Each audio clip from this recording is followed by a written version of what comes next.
दोस्तों, हॉस्पिटल के आईसीयू का एक दिन का खर्च कितना होता है? एक हेल्थ केयर प्रोफेशनल होने के नाते मैं रोज देखता हूँ कि कैसे एक बड़ी बीमारी किसी के हंसते-खेलते परिवार की सारी जिंदगी की सेविंग को एक हफ्ते के अंदर खत्म कर देता है। आप फाइनेंशियल फ्रीडम से सिर्फ एक बीमारी दूर हैं। नमस्ते दोस्तों, मेरा नाम है मोहित गुप्ता और आप देख रहे हैं फिन ऑफिसर मोहित।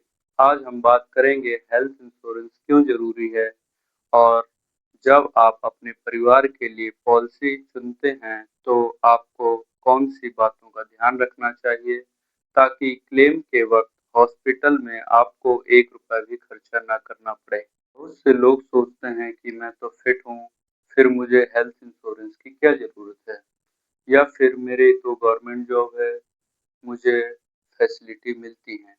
लेकिन याद रखें, मेडिकल इन्फ्लेशन, आजकल इलाज का खर्चा हर साल 10 से 15% की दर से बढ़ रहा है। Government facility versus private facility. कई बार हमको इमरजेंसी में हॉस्पिटल की ज़रूरत होती है, जिससे हमें प्राइवेट हॉस्पिटल जाना पड़ता है, जहाँ गवर्नमेंट पैनल्स काम नहीं करते हैं। और एक सबसे बड़ी बात, टैक्स बेनिफिट। जब हम हेल्थ इंश्योरेंस लेते हैं तो सेक्शन 80 डी के तहत आपको टैक्स में भी बचत होती है। जाएं तो एजेंट की बातों में ना आए। पॉलिसी लेने से पहले 5 चीजें जरूर चेक करें। No room cap. No room cap का मतलब होता है कि जब भी आप एडमिट होंगे तो उसमें कोई लिमिट नहीं होनी चाहिए कि आप 5,000 का रूम ले सकते हैं, 10,000 का रूम ले सकते हैं।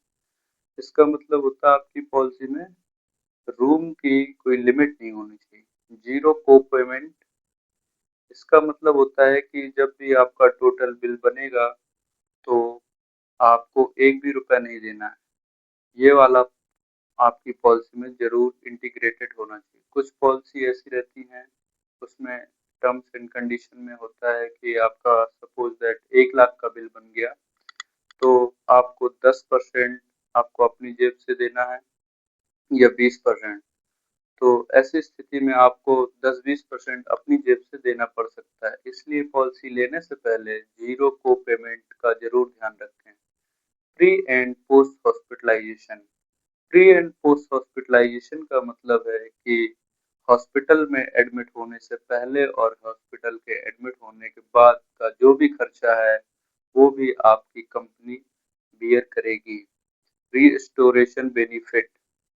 रीस्टोरेशन बेनिफिट का मतलब होता है जितना भी आपका सम इंश्योरेंस अमाउंट है, अगर वो खत्म हो जाती है तो आपकी कंपनी उसको ऑटोमेटिक टॉप अप रिचार्ज करना चाहिए। दोस्तों, हेल्थ इंश्योरेंस पहले दिन से ही काम करता है, इसलिए इसे कल पर मत टालिए। अगर आप चाहते हैं कि मैं टॉप 3 हेल्थ इंश्योरेंस कंपनी के नाम और उनका कंपैरिजन लेकर आऊं तो नीचे कमेंट में हेल्थ लिखें और इस वीडियो को अपने हेल्थ केयर और नॉन हेल्थ केयर दोस्तों के साथ जरूर शेयर करें। फिन ऑफिसर मोहित को सब्सक्राइब करें। Stay fit, stay financial healthy. Thank you.